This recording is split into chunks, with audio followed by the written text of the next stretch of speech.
Hi, everyone. Good evening.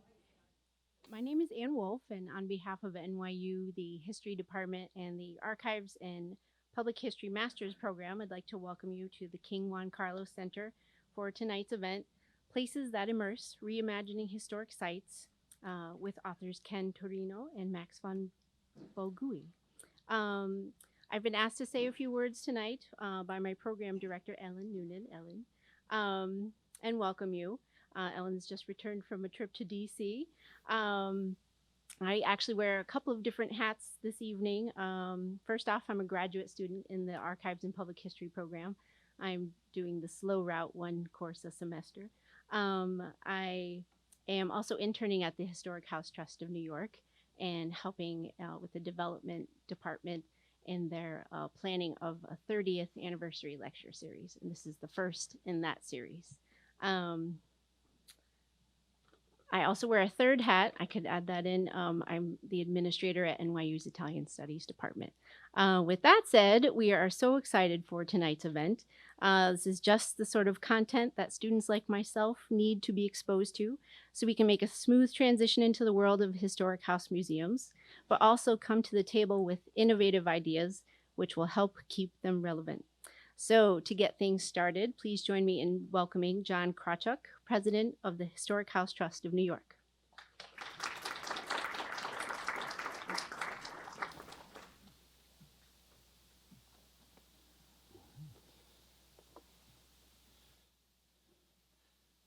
Thank you, Anne, for that wonderful introduction and for arranging for this beautiful space for us tonight. We're very appreciative. I'd like to welcome you to the launch of Places That Make a Difference, Conversations in the Future of Our Cultural Treasures. And I'm John Krawchuk. I'm the Executive Director of the Historic House Trust, whose mission is to preserve, promote, and provide expertise to 23 historic houses throughout New York City.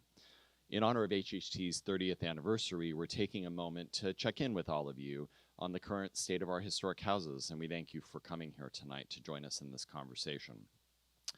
This is the first in a series of programs that we're planning to offer that will take a fresh look at the challenges and the opportunities that face our houses, an exploration of how to more deeply engage with our communities, and also to look for inspiration that can guide our future, and really anything else that comes out of these incredible dialogues that we're having with all of you.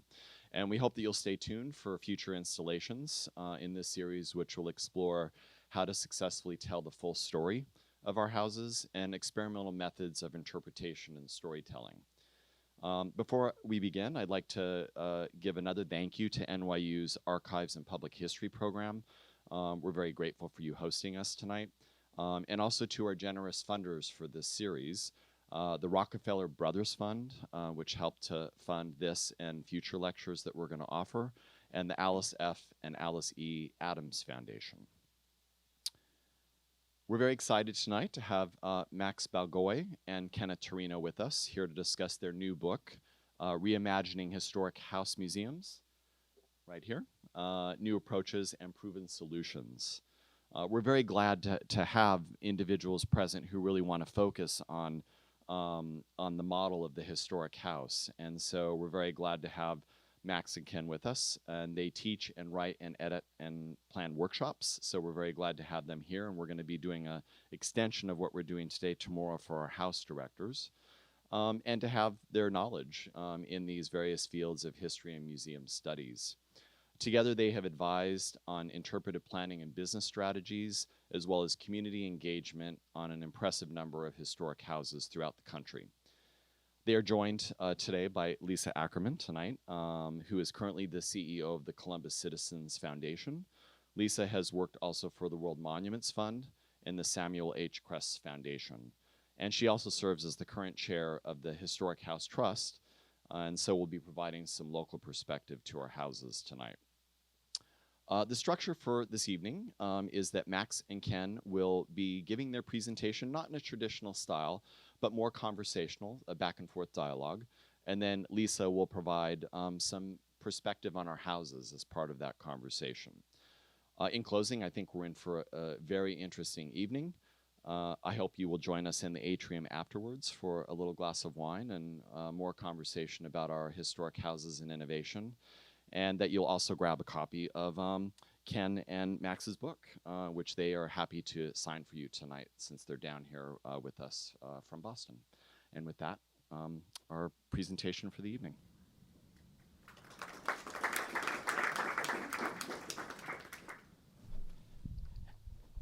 Hello, everyone. It's always a pleasure to come back to New York. I just came in from Boston. I'm going to be taking in the sites as a tourist this weekend, but glad to see. How many of you here tonight work in historic house museums? Okay. Or as board members? Okay, excellent. Very good. We look forward to having questions questions from you, a little bit more of a discussion. As John said, Max and I are going to go back and forth. I'm going to start out, and I should tell you, there again, you see our book, and just to let you know where that came from. Max and I do workshops and have been for the last 6 years, doing these workshops around the country, and the book basically came out of that, the lessons that we learned from the workshops, but also the 24 authors who contributed to this book, and they are from organizations. We try to be as inclusive as possible from around the country to get different perspectives in there. So I'm going to start out this evening by talking a little bit about some of the challenges facing historic house museums.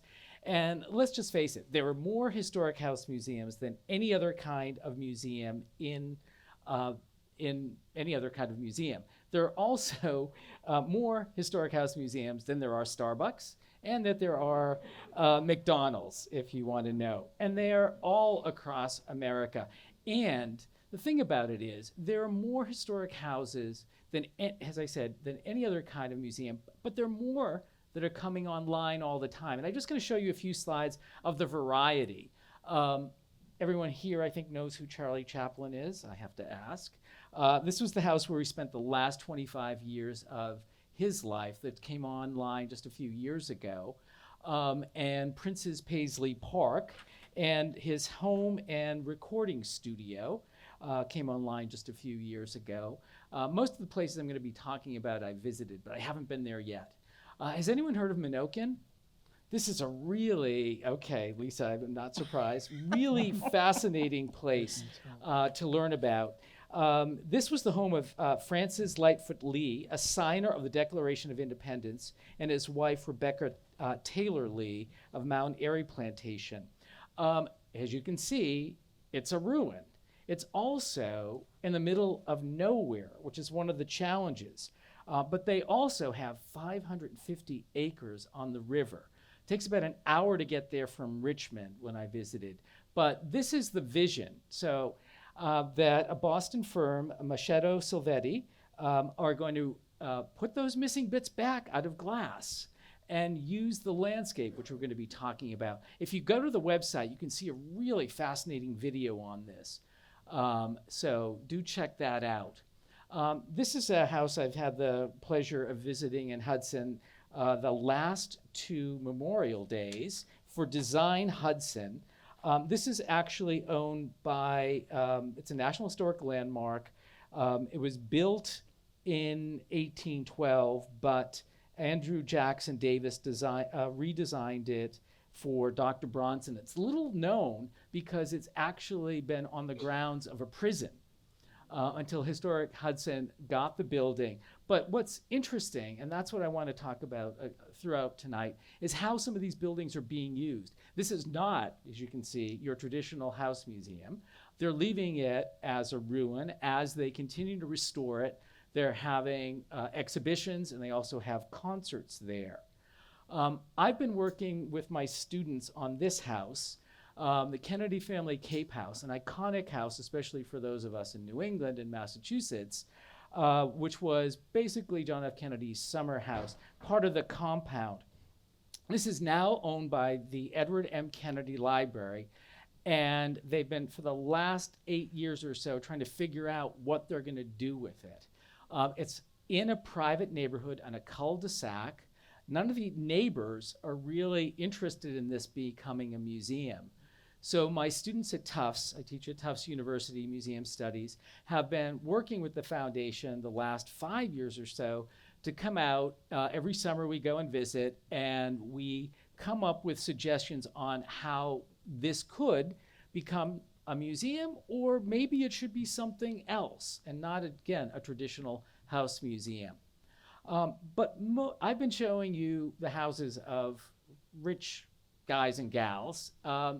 This is also the house of a rich guy.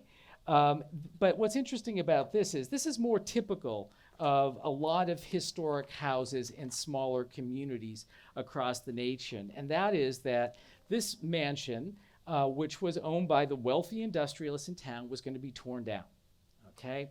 And a group of people got together to save the building and preserve it. And now that's what they've done and turned it into part house museum, part offices that they use to rent the building out. And they're a lot like this. And this is when I was up in Hudson.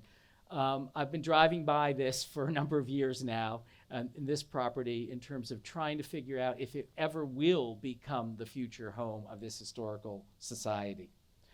I wanted to show you this. This is a compilation of titles from articles and museum conferences about 10 years ago when people really felt the historic house field was in crisis. And if you look at them, a lot of them have to do with when a house museum closes, how sustainable, do you need another house museum? But that's really changed in the last 10 years, and I'll come back to this.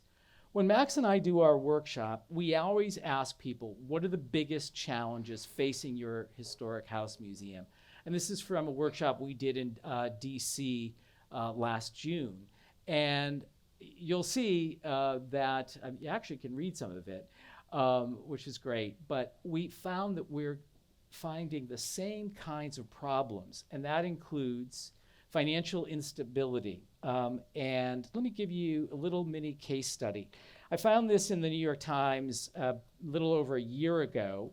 And the Edna St. Vincent Millay House in upstate New York here. Listen to what the president said.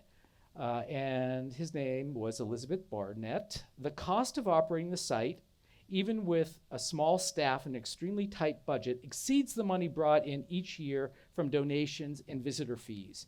And in the Times it said, the Millay Society has started a fundraising campaign and said that the site will close in November, that was last November, unless $1 million was raised.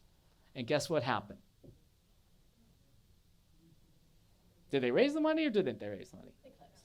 They closed, thank you. Yes, unfortunately they closed and they're trying to regroup. So this is the case with a lot of small historic house sites, that they are facing financial instability. They're trying to regroup, and we will wait and see what comes of the museum.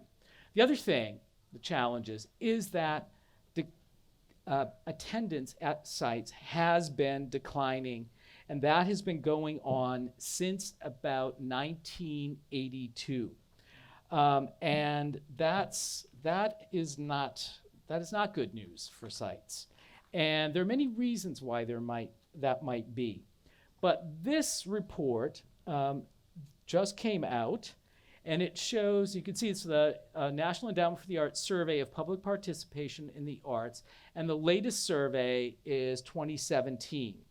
Now, there has been an 8.9 decrease in attendance from 1982. If you look at the last line, which is gray, you can see that they're actually going up. And this is the first time that there has been an increase of 4.4 percentage points from 2012. So that's a good sign. And I have some ideas why that might be, and I'll talk about that in just a few minutes. But the trend has been downward.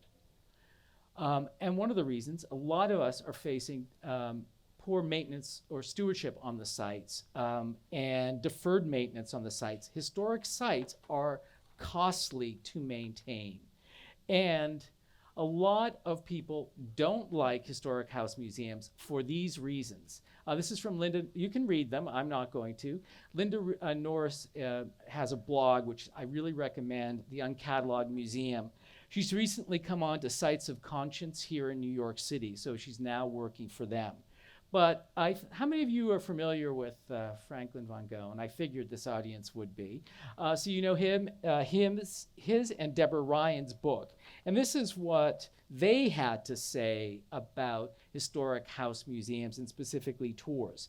They also added, they are elitist, insular, self-referential, and culturally old-fashioned. So this is what a lot of people think about our house museums. And you know, a lot tell exactly the same story: butter churning, candle making, enough, please. And I showed you this slide before, but I want to look at this again for a minute. This is 10 years ago, and I think a lot has changed in those 10 years. This is from the American Association of State and Local Histories conference centers, conference sessions just took place this past September in Philly. And look at the switch now, telling a fuller story, changing narratives, different approaches in interpretation, LGBTQ history, race, and women's issues. This is a real shift from talking about closing down historic sites. And as I said, the good news is that attendance is on an upswing. And I really want to think that no matter what people think about Frank's blogs and books, Linda's blog, and so on, that I think a lot of people we've really turned the corner now with our historic sites. A lot of people are actively trying to change the interpretation to become more sustainable, but also to be more relevant. And we'll talk about that as we go on. And look at this. This is from the American Alliance of Museums 2017. This is something we can use to our advantage. And this was a poll by Reach Advisor, Susie Wilkering, to look at what people consider the most trustworthy source. And look where our historic sites are, right at the top. Also, look where the government is. You know, I think that's really fascinating. But that's something we can use at our historic sites to our advantage. People do trust us. So I'm going to stop talking right now, gave you that little introduction, and let's bring Max up to talk a little bit more about the importance of mission. Thanks, Ken. So when we put this book together, we had to do an index, as you know, in the back. And as we put the index together, we noticed certain themes, topics, subjects cut across all of the chapters written by various authors from various organizations and parts of the country. And there's certain ones that rose to the top that seemed to really signal what were the keys to a house museum that really was reimagining itself, was thinking about itself in a new way. There are certain factors. And one of them was to have a mission and purpose that was meaningful. And mission statements have been around since the 70s, 1980s, called mission statements for nonprofit organizations. They've been around for a long time. And they really developed in reaction to businesses. Businesses can pretty much define what they do because they're there to make a profit. That's what they're about. That's pretty easy to describe. But if you're a nonprofit organization and you're not making a profit, what are you there for? So that's why mission statements came out. And so lots of places have mission statements, but there's often a little confusion. Everyone has a kind of different definition for mission statements. So I use a metaphor of a road for thinking about mission statements. And the mission statement is the guardrails on that road. They keep you from going off into the ocean or getting distracted by a pretty spot on your highway as you go off forward to achieve your mission. So if you think about them as guardrails, I think that's a very handy way to look at it. And I teach at George Washington University, and my students, when I teach museum management, one of the first things they have to do, I give them each a museum around the country that is a case study for them. And one of the first things they have to do is look at their mission statement and evaluate it. And have any of you written a mission statement before involved? Painful. Oh my gosh, there's so many people have survived. It's a really awful process. I refuse to do it for my clients anymore because it's just so awful. Really painful. But what's interesting, even though it's a really hard process, it's pretty easy to recognize strong and weak mission statements. And my students here, they've taken all the mission statements from the museums they've been studying, cut them up, and are pasting it on the chalkboard here from strong to weak. Now, here are some weak mission statements. And I've taken the names out so you protect the guilty. But if you look at the first one, our museum's mission is to inspire, enlighten, delight all of its visitors while preserving and enhancing its buildings and landscape, its collections and programs, and its history. It's a variant of the collect, preserve, interpret mission statement that many places adopt. And the weakness is that you can take one name out and plug another name in, and you would never know the difference. There's sort of this one-size-fits-all mission statement, not very strong. A mission statement, if it really is supposed to work, like guardrails, it tells you when you've gone off the road and when you're on the road. So it should help you make decisions as you move along. It's a management tool. So look at number 2. Our mission is a unique historic place that inspires curiosity and fosters learning by providing engaging and individualized experiences for everyone. This is what I call the celebratory, we're the best in the world at everything for everybody mission statement. Again, not very useful because it really doesn't help you decide what you should or shouldn't do. The last one is inspiring human connections by exploring the human experience. This is the mission statement as slogan or motto. Sounds great. You certainly are not opposed to this, but you really can't make a decision based on this. Can any of you tell which museum this belongs to? None of them are distinctive. That's the problem. And when we're thinking about good mission statements, and we looked at the case studies in the book,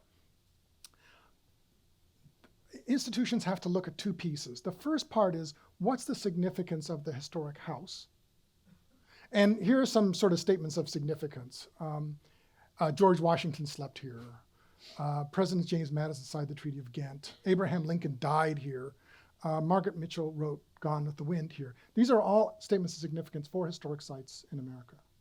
But along with that, successful house museums also have to think about the interests, needs, and motivations of their visitor or their community. These statements are ones that come out of research done in the 1970s, talking to Americans about when they go on vacation or they travel, what do they want from those experiences? The one is to learn more about American history, the country I live in. Great, we like that. But they also want to learn more about my history, my personal history. Where do I fit into that bigger story? A third one might surprise you. They go to historic sites and house museums because they want to build a stronger relationship with their family. It's like grandparents taking their grandkids or parents taking their children. They're doing something together they feel is very important. And the fourth one is, I want to get out of my regular life and do something different, which is sort of is surprising, and why lots of visitors don't like using technology when they go to historic sites, because they get technology all the time. The last thing they want to do is look at an app or look at a screen when they go to a museum. Now, what we saw in the book, that yes, they have to have these 2 pieces in a mission statement, sort of think about these 2 pieces, but the ones that are really successful figure out what that overlap is and work in that overlap, in that intersection. So there might be lots of reasons why a site is significant and lots of needs that visitors have or the community has, but where can they overlap? Where's the place where they meet together? That's where the strength really lies. So I'm going to show you some examples of places that have mission statements that are meaningful. The first one is the Harriet Beecher Stowe Center in Hartford, not very far from here. Harriet Beecher Stowe, author of Uncle Tom's Cabin. Take a look at their mission statement. Preserves and interprets her home and her collections, promotes vibrant discussion of her life and work, and inspires commitment to social justice and positive change. That's a highly unusual mission statement. But it shows the sort of connection between past and present, between Harriet Beecher Stowe's interest in what she wanted to do in the 19th century and what the organization still feels is a need in their community today, trying to achieve. Second one is President Lincoln's cottage in Washington, D.C. This is where President Lincoln spent a quarter of his presidency. It's about 3 miles north of the Capitol on the Soldiers' Home campus, and is where he could get away during the summer if any of you have been in Washington during the summer when there was no air conditioning, it's pretty miserable. So he would go off into this nice place, a little country retreat. And so their mission is to reveal the true Lincoln and continuous fight for freedom, but then they've coupled it with a vision statement. And that's a fairly new kind of tool in the management toolbox. And that is to really think about, where is this organization going? What's the destination? What's at the end of that road? And so here it is to plant the seeds of Lincoln's brave ideas around the world so that all people everywhere can be free. So they're interested in human trafficking issues today, and that links up with Lincoln's ideas about slavery in the 19th century. So here you see they've put together an annual summit with students from around the world that talk about human trafficking today, talk with other nonprofits that deal with human trafficking issues, and how students can help address that issue. But they've gone beyond simply having students do programs to also embed it in the work that they do on an everyday basis. So all the materials and products that they purchase for the house or in their store are intentionally slave-free. They made a commitment to that and as well. So it embeds in the entire mission and how they operate. The final one I want to show you is rather unusual. It's going to be brand new to most of you, and it comes from the National Trust in the UK. It's an idea of the spirit of play statement. The trustees of reservations, now called the trustees in Massachusetts, they have something they're starting to implement called a spirit of play statement. And how it's different than most sort of mission statements is that it's around emotion. Most of mission statements are all around cognitive ideas, facts, names, dates, things like that. But here is, what is the emotional value of an historic site? How does it affect people in their hearts? And how do we preserve those elements? So this is something for those of you, I talked with some of you before who are in historic preservation, are those things that we need to begin to capture in our preservation statements or mission statements, and that. It's just the emotional response, not just the sort of cognitive responses that people have. Now, if people want to go down this path to think about meaningful mission statements, I've been working with another group called the History Relevance, and we've been trying to define some language nationally around why is history valuable. And after talking with professional scholars, with people who work in the field, to volunteers, to board members, all around the country for a couple of years, we've developed these 7 ideas why history is important or valuable. And we have this handout, just one page, which sort of describes each of these. You're welcome to go to the website and download this. But it provides some common language for all of us to describe why our places matter. And we have found that this has been a real boost for people to know that we know our places matter, we just don't have the language for that. And when we all begin to speak with the same language around the country, that really begins to change public attitudes about history. So you don't have to adopt all 7 of them or feel that they're in this order, but I think any kind of meaningful mission statement needs to have one of these in them, somehow address one of these statements.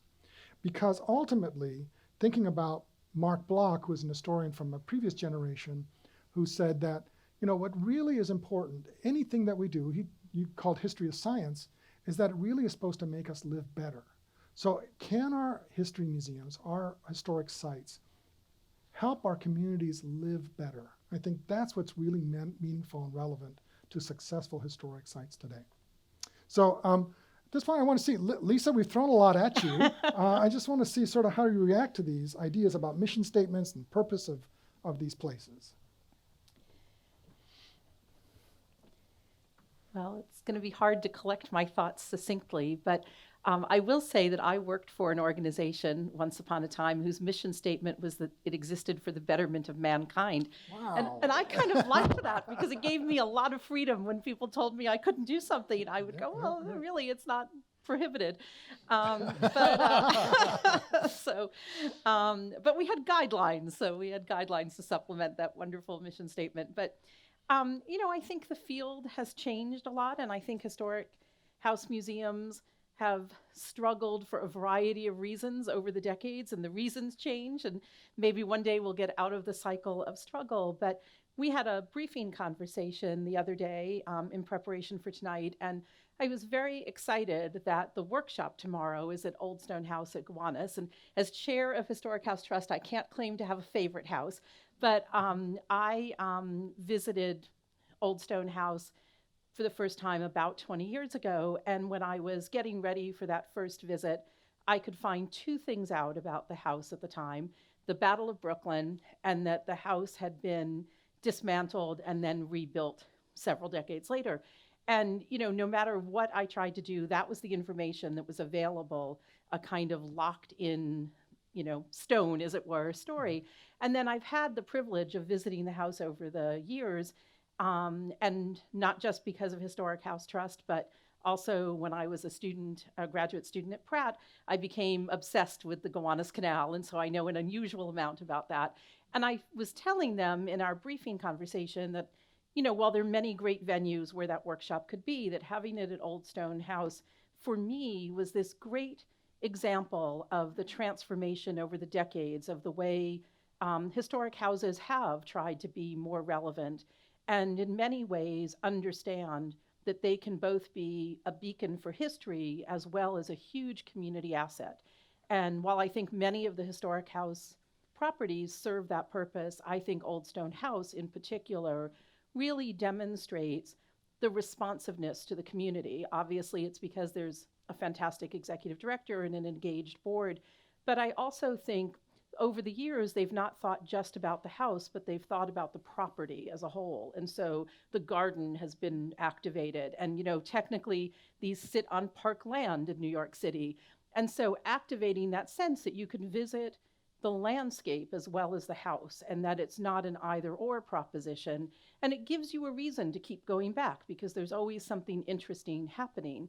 And I think the houses that struggle the most across the country and even abroad are the ones that get locked into a certain narrative and can't move beyond it. And I think, your collective presentation in the last couple of minutes really emphasizes that just as the field evolves and communities evolve, historic houses, in order not to end up in that situation of having to close, need to listen to who is their community and their community changes. And I think from my work at World Monuments Fund, where we were working in countries abroad, sometimes historic preservation projects can be very surprising. So we were engaged in a project to help restore an Anglican cathedral in Zanzibar in Tanzania. And it sits on the site of the last active slave market. And so it's a slave market in Zanzibar that operated well into the early days of the 20th century. And we think slavery was over by then because slavery wasn't coming west anymore, but slavery was going east to the Omani Empire. And so when we were brought in to restore this building, an interesting thing happened, which was the community wanted an adjacent building that was also owned by the church restored. And your examples here were very relevant because what they wanted to do with that St. Mary's Priory building was not restore it for ecclesiastical purpose, but to make it an educational center about slavery. Because even though this was the site of the last known slave market, slavery was not taught in the curriculum in Zanzibar. So the feeling was you had to educate people. And very interestingly, it was a very low-tech exhibition that was created. So to your point about people are bombarded with technology all the time, but it was very important to the community group that worked on this that the last several panels didn't address the history of slavery, but addressed slavery today on the African continent. And so what they talked about was human trafficking and the way it was affecting communities across the continent. So it was a very, very powerful example of how a fairly straightforward physical conservation project led to a 3-year-long engagement about a much richer topic that had relevance today. And so I think, I will stop here only to say that I think what you have to do in today's world is give people a reason to come back.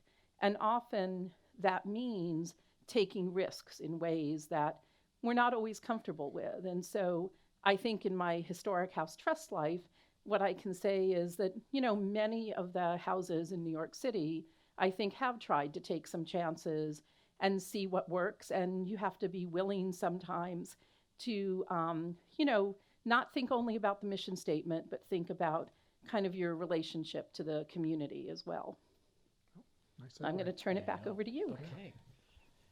Thanks, Lisa. Yes, that is a nice segue for what my next part of the presentation. And one of the things that we came up with in the topics that came out of the book is that, as Lisa was saying, think about all of your property, not just the historic site. Think about the landscape. And I totally agree. So many historic sites don't look at the whole picture. This is one of our properties, 80 acres. But I'm going to give you just one example here, and I think it's one of the best examples that I can think of right here in your state. How many of you have been to Olana? Okay, well, hopefully you know what I'm talking about in terms of how they've really embraced the landscape, which actually may be Church's masterpiece.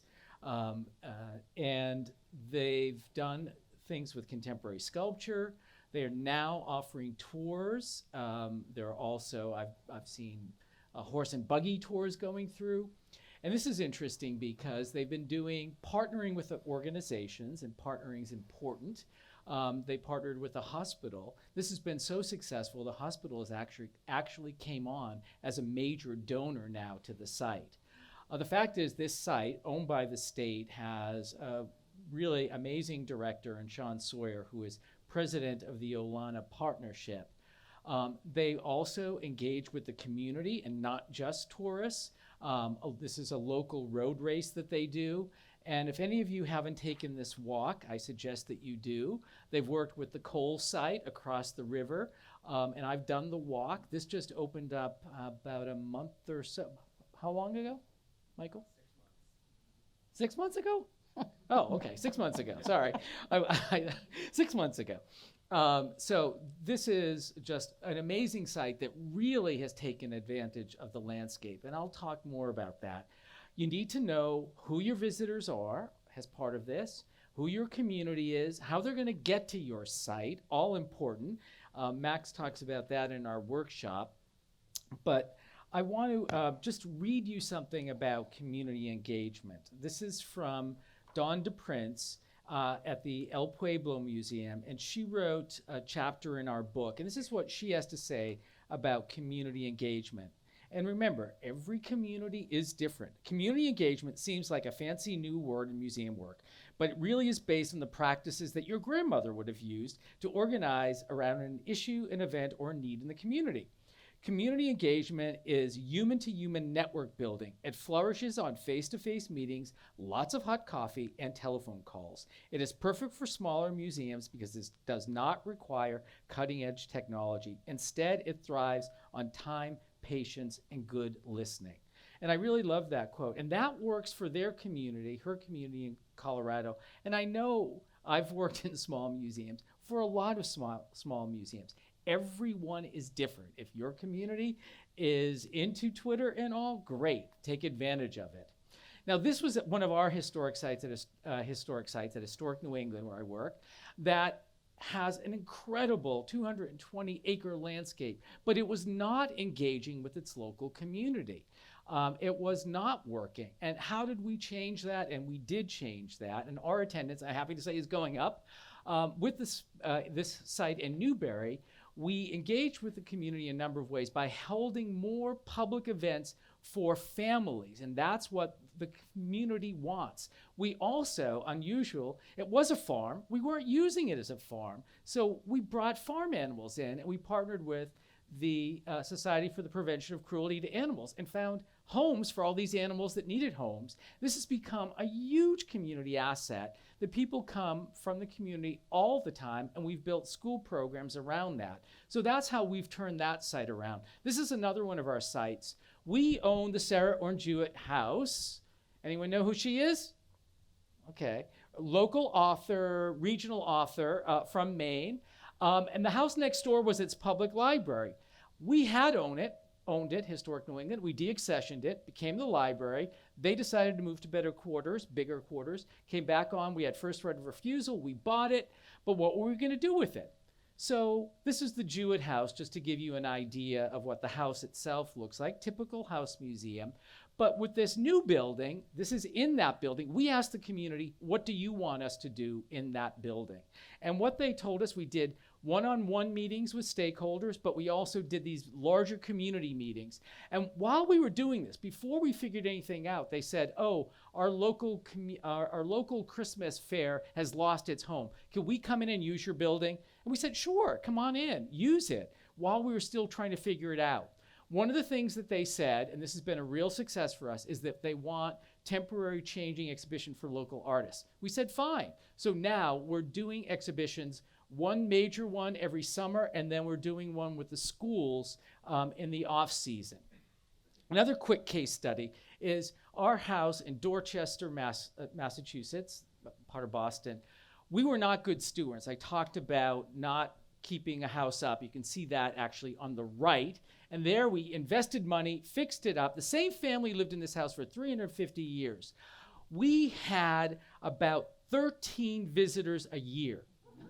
Okay, that is not a sustainable model. This is in the inner city too. We were not connecting with the community. Across the street, there's one school, the Kinney School. It's a very diverse community in the city.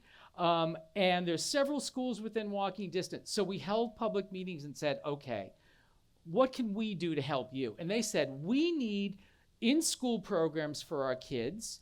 And, okay, there is the spinning wheel. All right, all right. There's only one period room in this house, though, okay? And that's it. But they said we also need out-of-school programs so that, 3 to 5. And so we listened. So now we're up to about 6,000 families and students a year. So that's a total change for us and been a success. I'm on the board of this organization. And the reason I went on the board is because they're all about social justice, like the Stowe Center. The House of Seven Gables was actually saved to become a settlement house to teach immigrants in the neighborhood, and at that time it was Polish immigrants, how to learn the language, to learn skills, and to learn trades. We have kept up that mission today so that we have, the community has changed, but there's a large Latinx community in the area of Salem that we've now partnered with to do English as second language courses, to do citizenship courses. We also, and Stowe does this, a lot of successful museums do these community conversations. And we do bring in people. So this has really worked for the Gable. They still, nothing is pure. They still depend on tourist dollars at this site. But believe me, a lot of people don't know who Hawthorne is anymore. He's not red. So we are trying to be a real community asset because that's where you get your board members. That's where you get your major donations is from your community. You get your volunteers. You get your staff from the community. So spend time with them. And lastly, I just throw this in. This is a model museum. They own all, they own all of this property, but they decided not to be a museum, but to focus in on the wish of the last owner to be an educational institution and to focus on landscape. So they've partnered with a local university every summer to bring, this is next door to the inner city in Boston, Milton, wealthy community, but right next door. And they bring in students to work on archaeology. They partnered with Boston University. They bring in inner city kids, this is like 2 miles, who have never been to the countryside for programs that deal with nature. And they also bring on interns from the inner city and pay them to learn skills with landscape management. And that's engaging with their community. And lastly, community can be broad. This is one of our most popular sites. You get to see 26 of the 47 rooms, 40 rooms on this mansion by Sleeper up there on the right. And just to show you a few pictures of the interiors, he was an interior decorator. He was a gay man. We interpreted it as the house of a gay man. And one of the communities that we've chose to partner with is the LGBT community. And we do regular programs there, as you can see here. We do walking tours in the neighborhood. We do lectures. And we've advertised and worked with, partnered with other organizations. And we wanted to make it a gay-friendly site for weddings. So with that, I wanted to give you some ideas. Community doesn't have to be one community. It can be multiple communities. And Lisa, I think I'm going to ask you to comment.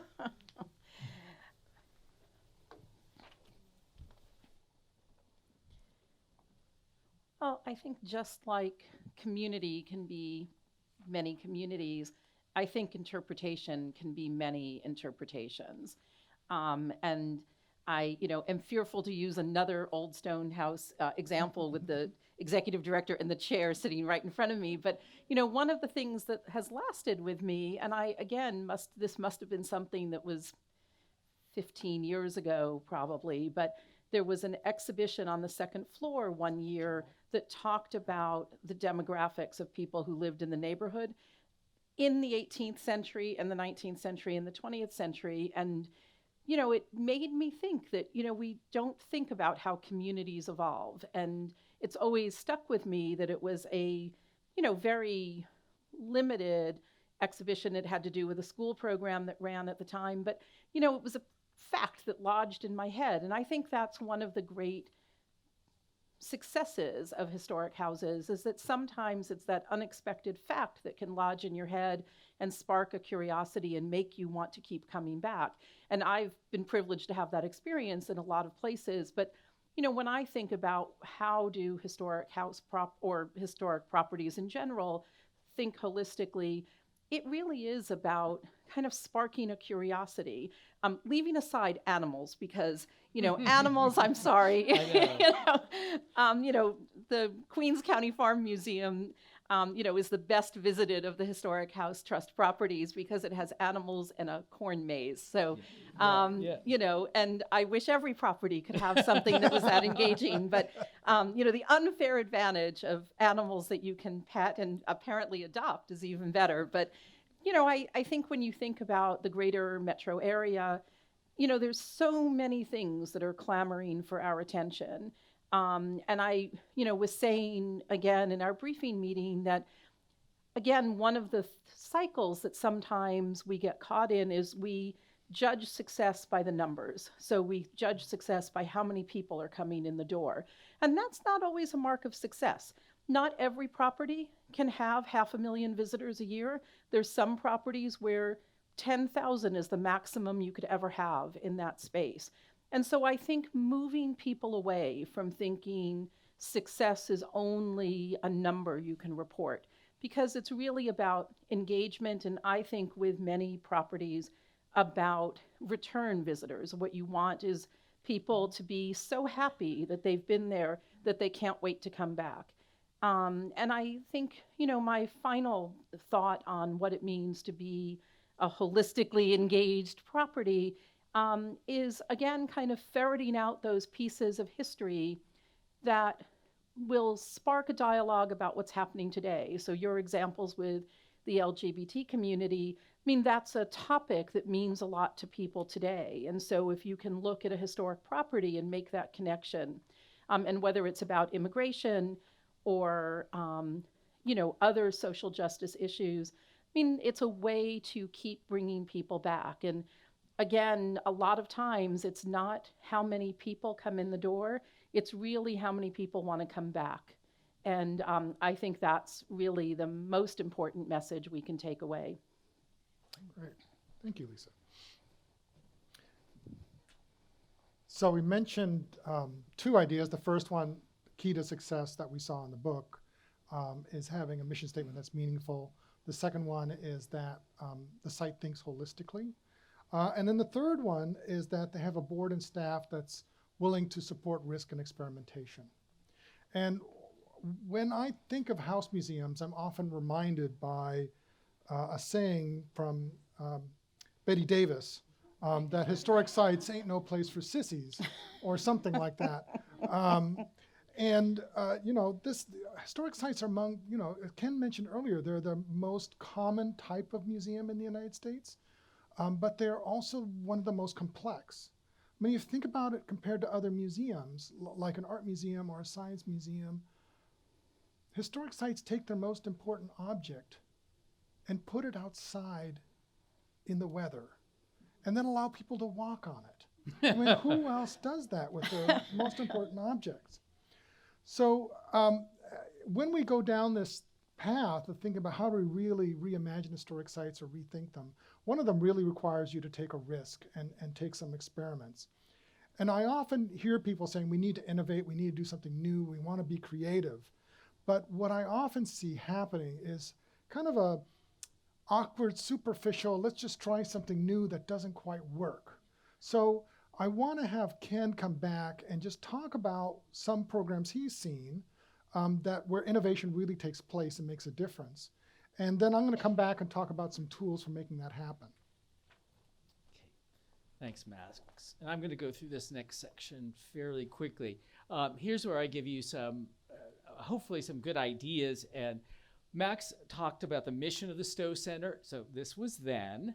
And they decided that they wanted to get away from the traditional historic house. Most of the material wasn't original to the house. So what did they do? They brought in some people and they did a charrette and they talked to people and they decided they found people want to actually sit in the rooms and have more of a discussion. This is at Stowe House. So they just made some cheap covers, put them over, side little chairs like this and tried it. They just experimented. And they experimented that in several rooms. Well, it worked. And now the tour, which I went on just a few months ago, I thought was totally amazing. You have a guide there in the right slide, and you actually go and sit in the rooms, and they have reproductions of materials from Stowe's time, which you get to read and then discuss. And this tour was packed when I was there, and we had really wonderful discussions. And they do things like projections, and you'll see that again. This was actually on the desk, I believe, where Stowe wrote her novel, Uncle Tom's Cabin. And then last room in the kitchen, more discussion, and you can actually leave your parting thoughts, write it down on the paper, on the table there. So creative use, but they based that on evaluation, experimentation.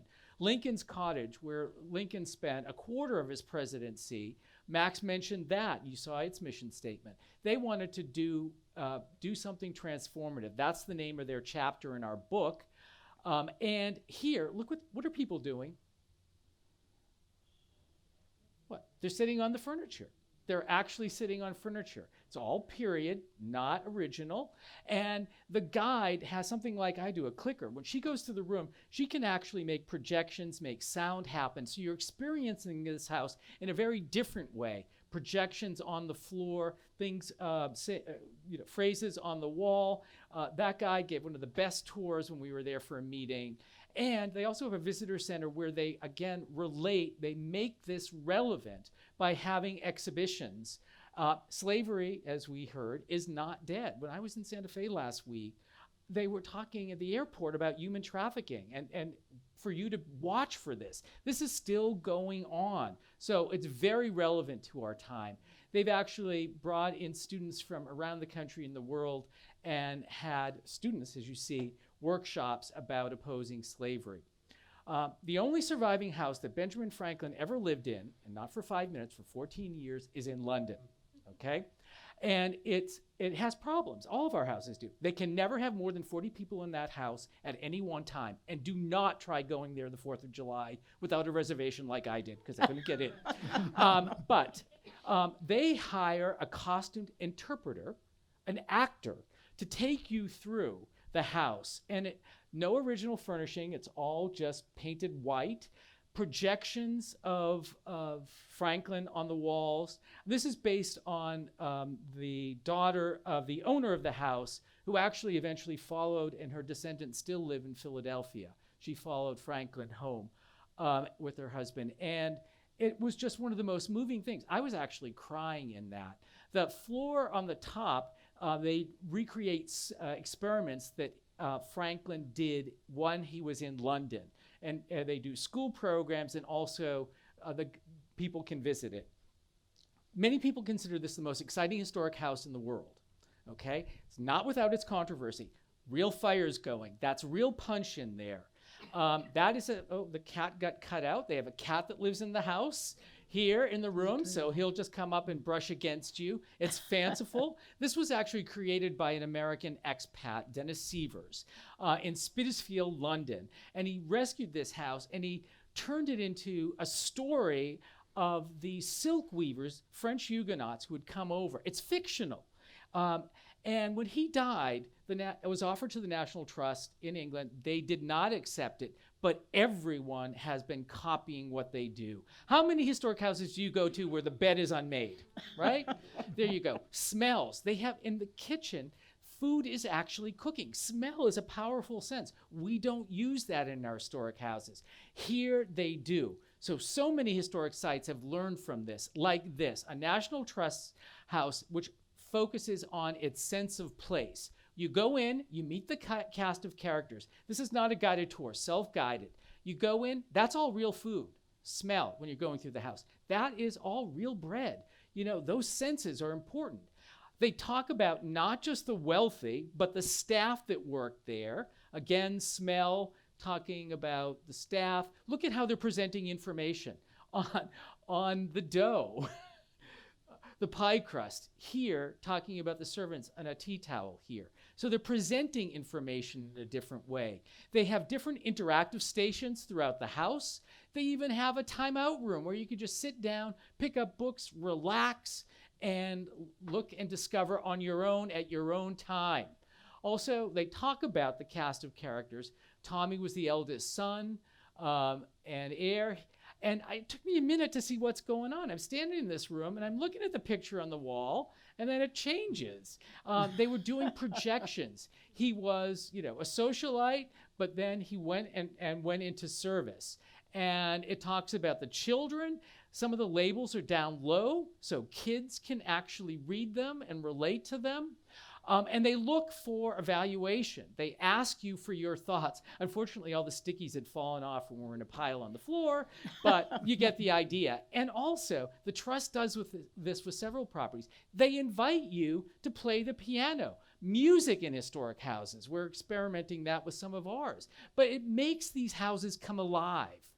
And this, just really quickly, just won a national prize. In their off-season, when they don't get many visitations, they decided to focus in on not just the wealthy white couple that lived in this house, but the servants that worked in the house, the people that gave them the money to build this, who worked in the mill that they owned, and also the people that restored it. And it was kind of like a game, and it was really great fun.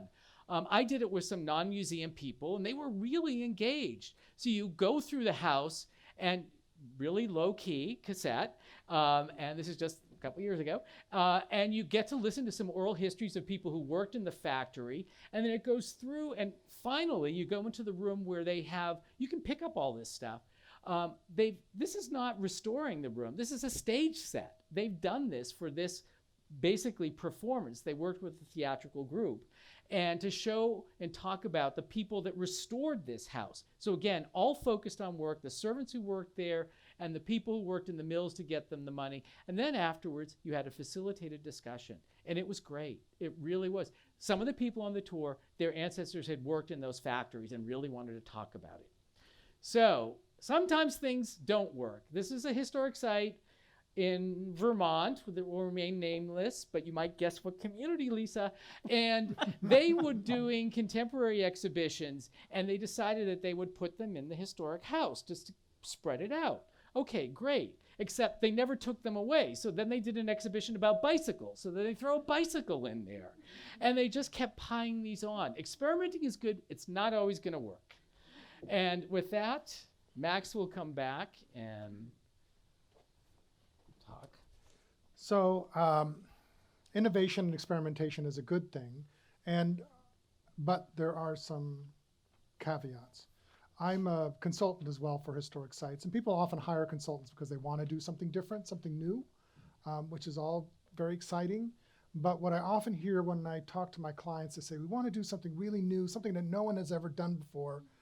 And I'll suggest something, and they say, oh, that sounds great. Can you give us examples of other places that have done that? I'm like, well, that's really not innovation.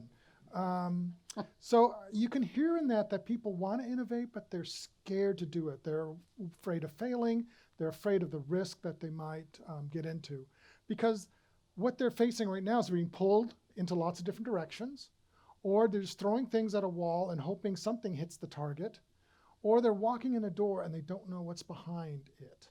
So there are ways to tackle this if you're going to be innovative. There's a toolbox, and it's one that comes from science, and it's experimentation.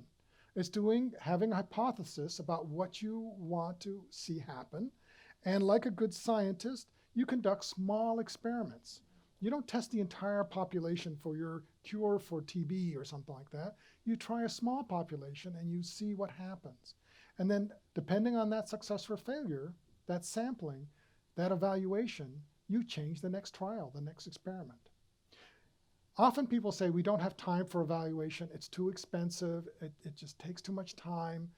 But let me tell you, it's much more expensive to do something big and fail. So there are lots of help out there. Just in the last few years, this last year, Randy Korn, who's been doing evaluation for many years, has put out a book for museums called Intentional Practice, How to Develop Impact Statements and Think More Impactfully and Intentionally About Your Work. This evaluation guide in the middle is in its 3rd edition, very thin little book, has great help on how to do that. And then the final one I put up here because often people say, look, I know how to measure attendance, I know how to count money, but you can't measure impact on audience on how people learn things or how we change their lives. This book will discredit all those objections because he says you can measure anything, and you truly can. You just have to watch people's behavior. So I suggest those books to you for those of you interested in doing more experimentation and risk. So with that, and have Lisa comment one last time before we open to the floor about what do you think about risk and experimentation?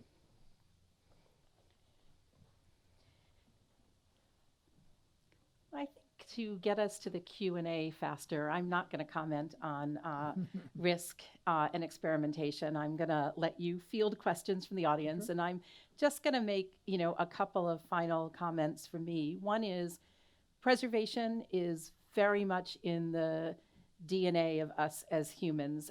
Preservation goes back to antiquity. In the 2nd century in Rome, Hadrian went around madly restoring buildings all over Rome, in part to tie him to the Caesars before him and kind of bolster his standing. Trajan did the same, restored buildings. So it's definitely just part of the way we think as humans. We want to memorialize the past, sometimes for reasons that are very personal, sometimes for nation building purposes and building a variety of narratives. So preservation is not going to go away. And it's an important impulse that we have. And also, things change and evolve. And the reason places survive is because they've served a purpose. And so in my class at Pratt, I often use the example of sites in Rome that we can walk around, like the Pantheon in Rome and go, oh my God, it's been here 2,000 years, it hasn't changed at all. Oh, yes, it has. There was a triumphal arch in front of it once upon a time. Now there's a plague monument in front of it because the plague had such a profound effect on the population in Italy that in the 17th century, these plague monuments went up to memorialize those who had fallen and also as a lesson for the future. If you had gone to Rome in the 19th century, there were lovely bell towers on the Pantheon because in the Middle Ages it had been turned into a church. And so what does a church need in the 19th century? It needs bell towers. Then in the 20th century, it was like, oh my God, what are those bell towers doing on the Pantheon? We have to get them down. Because then we were more interested in the authenticity of the place. And in the 17th century, the bronze and copper roofing came off and it was melted down so that Bernini could make the baldacchino for St. Peter's in Rome. So here's a beloved monument that has stood since Roman times, but it has not stood unchanged. And it still is technically a Roman Catholic church that has Mass every day. And it was also where the royal family of Italy was buried. So for instance, if you go inside and you look carefully at the walls, that is not Roman. There is, Vittorio Emanuele is buried there. And so here's a building that we go to visit for its Roman connotations, but in fact has layers and layers of history. And I think part of that risk and experimentation is understanding that a lot of times the places that have come down to us because they have evolved. And so I think that risk and experimentation is also about understanding why places have come down to us and wanting to tell a richer, deeper story. And so I am going to end on that note and invite Ken and Max to actually come up to the chairs this time and see if we can take some questions from the audience. First question. I know that they've stunned us with their presentation. Or observations. Maybe they disagree with what we found. I mean, that'd be fascinating. What's the name of that place with the text on the dough and the text on the tea towel? Landrock. And that's in Cornwall. Yeah. It's a National Trust property. Can you spell it? No. L-A-N. Afterwards, we look at my notes. There's a question in the back. Where do you think the place of storytelling comes into this? I think that there's a lot of interesting stories in historic homes. How do you see that working in? Actually, it's something I'm working with a lot on interpretation. Storytelling as a way of interpreting a site. It's not a technique we often teach for interpretation, but I think it's a very strong, effective technique. The other one I'm looking at is theater and musicals, and how you stage musicals and theater, and how that's done, and how that can be done in historic sites as well. But I'd love to talk with you about that. If you're doing that, I want to. I just want to say, the basic stories. I think it's all about stories. In your historic house, what are the stories that you can tell that people can relate to? And you saw some of the comments from Frank Von Goen and Deborah Ryan and Linda about what people don't like about historic tours. I think what people do like, in my experience, is hearing stories and stories that they can relate to. So it's a different kind of storytelling. Yeah. But I think, at Historic New England, we pride ourselves on the stories that we can tell.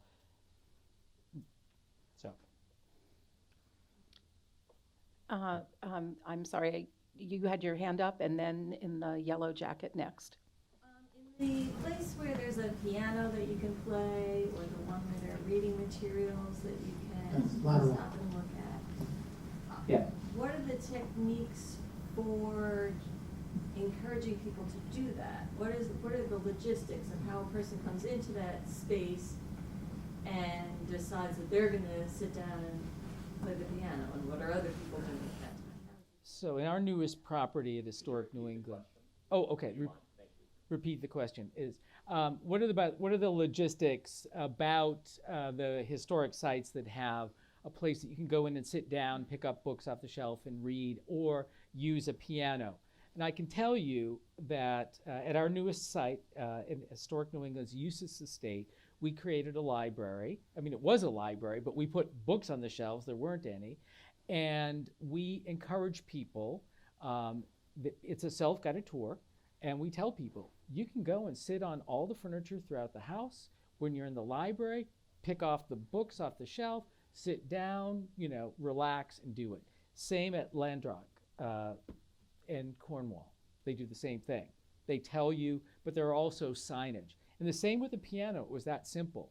And I've got another slide where one of my friends actually sat down and started playing the piano. It's just done through signage. When you come upon it, you see it, and that's how you found out. Is it ever hard to get people to feel comfortable with that? That's a good question. I honestly, I can tell you with the library, no. And I observed in Cornwall, people just, at that point, they just wanted to sit down. And that was great for them to get off their feet. So no, that was not a problem. It's not a problem at our property. But with the piano, I'm not so sure, you know?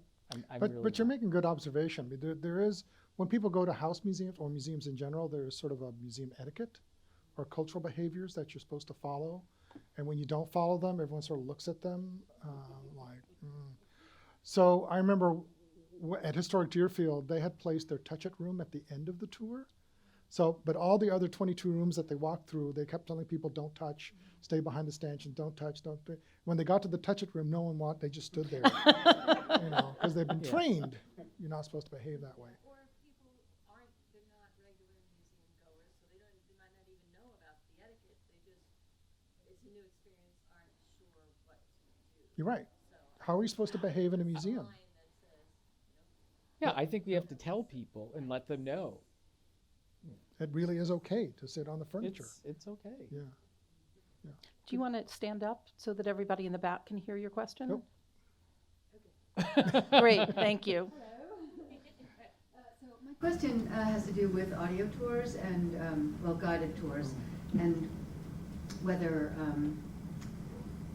audio tours can replace docents or humans in an effective way, because it allows people to more or less guide themselves, and those are often very full of stories.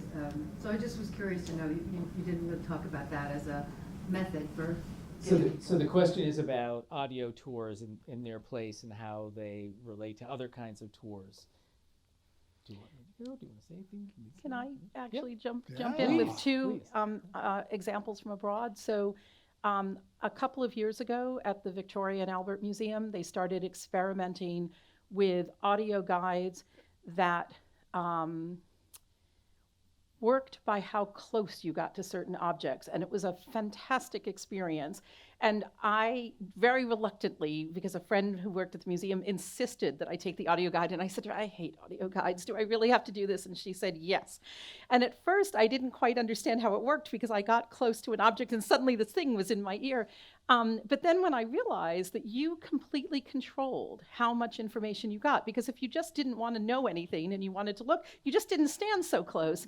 And I found that that was a very effective audio guide, because it didn't just walk you through the exhibition. You had a lot of control, and I found that very, very effective. And then about 5 years ago, a new museum opened up in Rome called Palazzo Valentini, and it's a medieval building that when they went to upgrade mechanical systems about a decade ago, they discovered what you can have happen in Rome, which is a fairly intact Roman villa underneath this medieval building. And so they turned it into a museum where they knew they were going to have a lot of international visitors. And so rather than have lots and lots of tours in different languages, you essentially had a docent that walked you through, but you had an audio guide in whatever language you wanted. And she guided you through the room, so you had to have a little bit of cueing for when to listen. But it was a fantastic thing, because they had created an all-glass floor, so you walked down 2 flights of stairs, so not handicapped accessible, but laws are different in different countries. And as you walked through, suddenly the lights came on and you could see through the glass. And then one of the most amazing things was, one of the last rooms, there's the sound, a deafening sound of this horrible rainstorm. And what you suddenly realize when the lights come up is that the street grid had shifted from Roman times to medieval times. So you actually saw a little remnant of the Roman street. And that was one of those examples where they had really used technology very effectively and thought about who their audience was going to be. And so those at least are 2 examples for me where an audio guide facilitated a tour that might not have been possible otherwise. Yeah, I think in your question, it's about, are we simply replacing people? Because a recorded tour can do things that a face-to-face person can't do, like sound and making it custom and using different languages. But if it's simply to replace a human being, I think it's not very effective. Because one of the things that's great, you started off by saying, I hate audio tours. And I think it's always like, we did a study at Montpelier, and we asked people because they were thinking about doing this. we asked people, and it was like harpsichord music. Half the people hated it and half the people loved it. And so they were sort of in a bind. And people love having person-to-person, face-to-face tours if they're good. If they're bad, they really hate them. And so audio tours have to be very good. But I think the big change is now with the technology is it can be customized for people, and they can do as little or as much as they want. Whereas you remember in the old days, like 20 years ago, it was on a cassette tape, and you went and you knew everyone had these headphones on. It was silent in the exhibit hall, and then the whole group would move at one time because they're all following the same cassette tape. That's gone. Now you can sort of bounce around, and you can go as deep or as shallow as you want, depending on your interest. And that's the real beauty of technology. Have you used it at all at any of your sites? Well, yes, in a degree. I like giving people options, and I see more and more sites allowing people for self-flow to go through the house. The Thomas Cole does that at times. I know Alana does that at times. So you have the option of going on a self-guided tour, or you have the option on going on a guided tour. In our Eustis estate, we do that, but we also don't have audio tours. We have kiosks in all the rooms, and there is sound on all of those. So you can choose to use that or not. All the content is also on your phones. If you put in, you could do it now, eustis.estate in your browser, you will pull up all the content that is on the kiosks in there. So we're giving people the option of different ways to get information. And on the kiosks, you can dig deeper if you want to. And there is sound and there's films embedded in that. So we're going to take just two more questions. So I saw a hand in the back, and then I can't quite tell because of the light, a green or yellow jacket will be the second question. There was that you? Yeah. Okay, go ahead. For many, many decades, a lot of historic house museums spent a lot of energy collecting original collections from the period. And a lot of what you're talking about is kind of blowing up the house museum. But in many cases, you have these house museums that have these very delicate collections that are original historic fabric, and no place to put them necessarily to even put them in storage. Can you talk about the challenges that you've seen that are surmounted taking in new interpretations when you're sort of stuck with a house that's 75% furnished with very delicate stuff? Well, I'll talk about, give the example of Beauport. I showed you a couple of slides. If you've ever been there, and I urge you to go, it's just chock-a-block with material. And the tours have to be small, and they have to be tours. It's the only way we could do it in that house. So every house is different. And so in that house, we're doing any kind of programming, and there's no program space. There is zilch, none. We have to partner with another organization if we want to have a lecture or whatever. But we do walking tours in the neighborhood. We do take advantage of using the outside. The house is only open seasonally. So yeah, that's how we have to live with that. Now I have seen, we hear this a lot, and we do. Some houses have no original collections. Some are just filled. And that does, some sites have made the decision to take certain rooms off of view and use them for other, it doesn't mean it's not reversible, that they couldn't bring it back. I'm not necessarily advocating that. I'm saying every site is different, and there are going to be limitations. Do you know? Well, I can give you an extreme example. I've just finished an interpretive plan for Andrew Jackson's Hermitage. If you've been there, they've restored the house. They have a lot of the original furniture. Jackson was a collector of relics as well. And so in the parlor, there is all kinds of weird relics, including like a candle used in Cornwallis's tent or something like that, something strange. And they've restored the interior, beautiful wallpapers. So they've not only just put up stanchions, they put up glass partitions in the doorways. So you can look, but you cannot walk into the rooms. So it's really, there's only 3 rooms you can walk through in their house. They're all hallways. So what we've done there, because they don't want to take it down, they have their HVAC environmental systems protecting all these objects. What we said is, okay, then we need to spread the tour out beyond the house.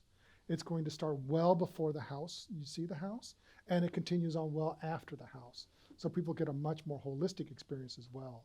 So that's how we're stretching it. The house is still protected, it's fine, but the experience for the visitor just expands much larger. So that's their solution to it. And I would say it's not an either-or proposition in most exactly. instances. Sometimes because of size constraints it is, but even here in New York City with Merchants House Museum in the East Village, you know, it was owned by essentially 2 generations of a family that lived there, and then a nephew who ultimately turned it into a museum. But what they have is not just furnishings from the house, but they have all of the sisters' clothing that was stored in the house for a long time. And so, you know, they do a lot of engaging activities. The house is small because it's a 19th century house, you know, essentially the equivalent more or less of 2 rooms per floor as you go up the stairs. And there's a garden in the back, so they do outdoor programming.